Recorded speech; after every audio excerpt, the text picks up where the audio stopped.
물권 강론 보고 있고요. 소유권까지 봤습니다.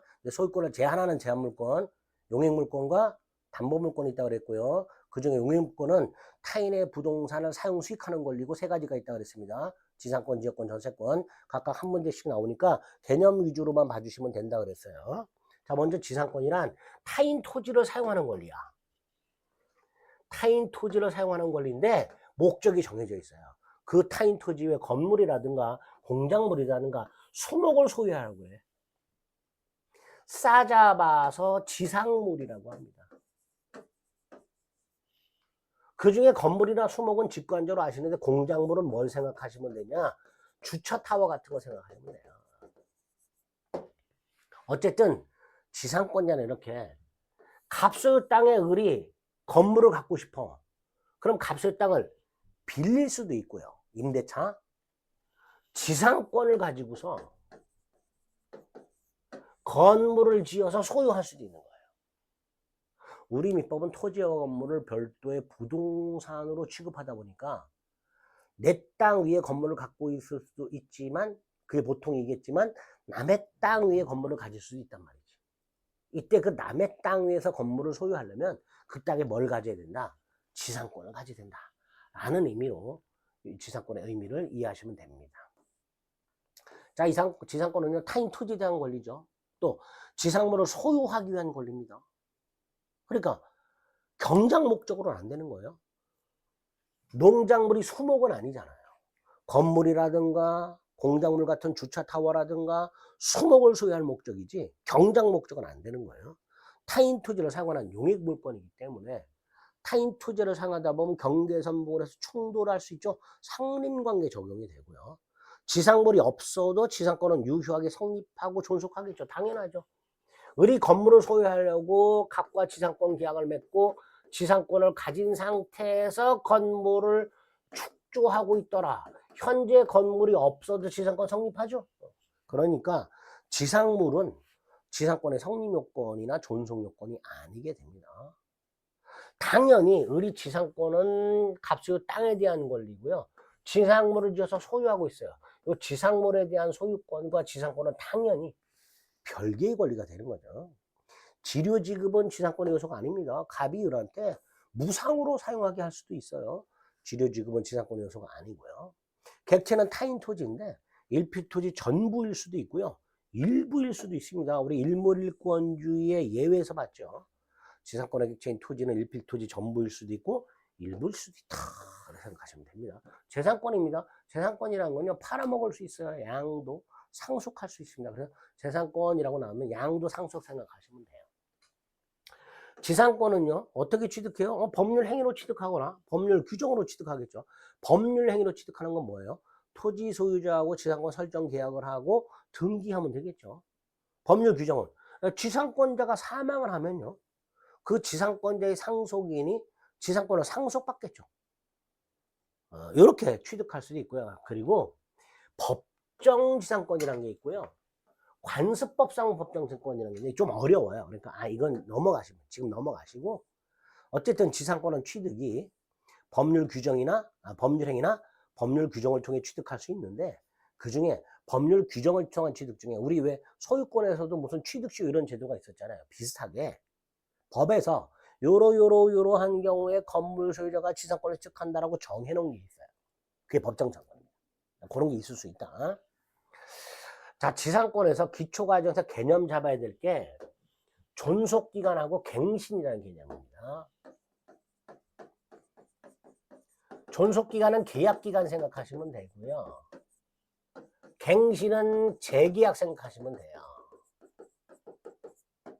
계약기간을 법에서는 존속기간이라고 하고요. 재계약을 법에서는 갱신이라고 부릅니다. 자, 존속기간은요. 존속기간은 두 종류가 있어요. 민법에. 계약기간은 당사자가 임의로 정할 수 있잖아요. 그죠? 합의하면서 언제부터 언제까지 계약기간을 정할 수 있잖아요. 근데 이걸 정할 때 법에 최단 기간을 정하는 게 있고요. 최장 기간을 정해놓은 게 있어요. 최단은요, 몇 년보다 단축하지 못한다라고 하는 게 최단이에요. 야, 니들이 계약 기간을 정할 수 있어, 정할 수 있는데 30년보다 단축을 못해. 무슨 뜻이에요? 니들이 계약 기간을 30년 이상으로 해라, 이런 뜻이에요. 이게 최단 기간입니다. 따라서 최단 기간은요, 만약에 이거보다 단축하면 어떻게 되느냐, 30년보다 단축하지 못하도록 해놨는데 20년으로 정하면 어떻게 하냐, 당사자가 30년으로 연장을 시켜버려요, 법이. 이게 최단 기간입니다. 최단 기간이라는 건 기간을 보장해 주기 위해서 마련된 제도입니다. 반면에 최장은요, 몇 년을 넘지 못한다라고 돼 있어요. 10년 넘지 못한다. 이게 최장이에요. 만약에 당사자가 15년으로 정했어요. 10년으로 단축시켜버립니다. 그래서 최장존속기간은요, 기간을 제한하는 의미가 있는 거예요. 자, 어쨌든 당사자가 계약기간, 존속기간을 정할 때 임의로 정할 수 있는데, 다만 최장기간을 법에서 두고 있냐, 최단기간을 정해두고 있느냐에 따라서 기간이 보장되기도 하고 기간이 제한되기도 합니다. 자, 그럼 지상권은 최단을 규정해놨어요. 최단. 그래서 타인 소유 토지에서 소유하고자 하고 있는 지상물, 타인 소유 토지에서 소유하고자 하는 지상물이 세 가지로 나뉘어지면서 견관 건물이나 수목 소유 목적 30년 이상, 전호, 2호에서 말하면 1호니까 전호 2회, 건물이니까 목조 건물을 생각하시면 돼요. 15년 이상. 건물 위에 공작물이니까 주차 타워 같은 거 5년 이상. 이렇게 정해야 돼요. 이거보다 짧게 정하면 요만큼 연장시켜버립니다. 이게 지상권에 있는 최단 존속기간에 관련된 규정입니다. 지상권은요, 최장은 없어요. 몇 년 넘지 못한다가 없어요. 그러니까 20, 30년, 50년, 100년도 됩니다. 영구무한도 가능하고요. 자, 두 번째. 자, 당사자가 기간을 정할 때는 이렇게 최단이 있는지 최장이 있는지 지켜야 되고요. 만약에 기간을 정하지 않으면 두 갈래요. 법이 기간을 정해주는 경우가 있고요. 이런 경우가 있고요. 기간을 약정하지 않은 걸로 봐서 언제든지 계약을 소멸시킬 수 있는 이런 두 가지 제도로 갑니다. 당사자가 존속기간을 약정하지 않으면 1번 아니면 2번으로 가는데 지상권은 1번으로 가요. 법에서 기간을 정해줍니다. 이렇게. 지상권은 법에서 기간을 정해줘. 근데 전세권은요, 그냥 기간의 정함이 없는 걸로 가요. 이걸 구별하실 수 있어요. 자, 어쨌든 당사자가 지상권 계약을 하면서 존속기간을 약정하지 않았다. 1항. 내가 견고한 건물 소유 목적으로 지상권 계약을 했는데 기간을 약정 안 했다. 그러면 30년으로. 30년. 목적 건물을 소유하기 위해서 지상권 계약하는데 기간 안 정했다. 그럼 15년이 되는 거예요. 주차 타워를 소유할 목적으로 지상권 계약을 하는데 기간 안 정하면 5년이 되는 거예요. 그게 1항입니다. 2항은 이것도 안 정했어요. 그냥 지상권 계약만 했어요. 기간 당연히 안 정했고요. 내가 그 남의 땅에서 소유하고 있는 지상물의 종류라든가 구조도 정하지 않았어요. 기간은 당연히 안 정했고, 내가 소유하고자 하는 지상물의 종류와 구조도 안 정했고, 그러면 15년.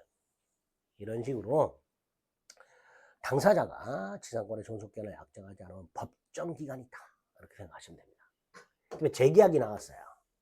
자, 재계약은 세 가지 방법이 있어요. 합의로 갱신하는 게 있어요. 약정갱신. 그 다음에 법에서 일정한 요건을 갖추면 갱신하는 것으로 간주하는 게 있어요. 법정갱신 또는 묵시의갱신 이렇게 봅니다. 우리가 흔히 알고 있는 자동갱신입니다. 이런 방법이 있어요. 세 번째가 갱신의 간접적 강제가 있습니다. 자, 민법에 이렇게 세 가지. 약정갱신, 법정갱신, 갱신의 간접적 강제 세 가지 방법이 있고요.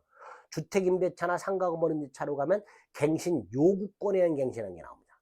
총 갱신 방법이 우리 시험법이 네 가지가 나와요. 약정갱신, 법정갱신, 갱신의 간접적 강제, 그 다음에 갱신 요구권에 의한 갱신 이렇게 총 네 가지가 나오는데 지상권은요. 약정갱신을 할 수 있어요. 합의로 갱신 얼마든지 할 수 있습니다. 갱신할 때 기간만 지켜주면 돼요. 두 번째, 법정갱신 없고요. 지상권에는. 묵시의 갱신 없어요. 자동갱신 없고요. 갱신 요구권도 없어요. 갱신 요구권에 의한 갱신은 주택임대차와 상가건물 임대차만 있다 그랬습니다. 대신 요게 있어요. 갱신의 간접적 관계. 이게 뭐냐면 갑소유 땅에 을이 지상권을 갖고 있고요. 건물을 소유하고 있어요. 이렇게.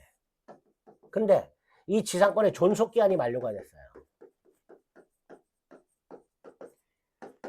자, 을이 갱신을 청구합니다. 갱신해 주세요. 재계약을 청구합니다. 갑이 오케이 하면 약정갱신으로 갑니다. 근데 갑이 거절해요. 이거를. 싫어. 나 갱신 안 할래. 그러면 네 번째. 을은 기다렸다는 듯이 건물 사라. 청구할 수 있어요. 근데 이 건물 사라 청구는 갑이 거절 못해요. 무조건 사야 돼요. 이게 지상물 매수 청구입니다. 볼게요. 지상권이 존속기한 만으로 소멸했을 때 지상물이 남아있을 때 지상권자는 갱신 청구할 수 있고 지상권 설정자 즉 토지 소유자가 갱신을 원하지 않으면 매수 청구할 수 있는데 요건 거절을 못해요. 그러니까 토지 소유자는 무조건 사야 된단 말이지. 그러니까 토지 소유 입장에서는 요 갱신 청구권 및 지상물 매수 청구권이 갱신을 강요하는 수단이 되는 거예요. 요게 지상권의 마련이 됐다. 이렇게 생각하시면 됩니다. 자, 이런 식으로 지상권이 뭐고 그 다음에 어떻게 취득하는가 그리고 존속계약 및 갱신의 기본적인 뼈대 이걸 머릿속에 잘 생각해 주셔야 되고요. 형성권이라는 개념 하나 봅니다. 일방적 권리라고 그랬죠. 타인의 동의나 승낙을 받을 필요 없이 행사하는 권리. 좀 전에 지상물 매수 청구가 사라! 그럼 사야 된다고 그랬죠. 이런 게 형성권이에요. 근데 지상물 매수 청구는요. 청구권이라고 돼 있어요. 이름이. 근데 형성권입니다. 이런 것들이 몇 개 나옵니다. 우리 시험에. 어쨌든 형성권은 일방적 권리다라고 생각하시면 돼요. 지상권 소멸 이거 뭐 크게 안 보셔도 됩니다. 이 정도 확인하시고 지상권이 이런 권리구나 정도. 특수지상권, 구분상권, 분묘기지권, 관습법상 법정상권 이런 것들이 나오는데 이 세 가지 특수지상권은 기본 과정 가서 이런 특수지상권도 있구나 정도를 확인해 보겠습니다. 기초과정에서는 지상권이 뭐고 어떤 특징이 있으며 지상권 취득과 관련해서 존속기한 및 갱신이라는 개념이 있다. 뼈대를 딱 잡아주시면 되겠습니다. 자, 용익물권 두 번째 지역권이 있습니다. 지역권의 시간을 좀 달리해서 살펴보도록 하겠습니다.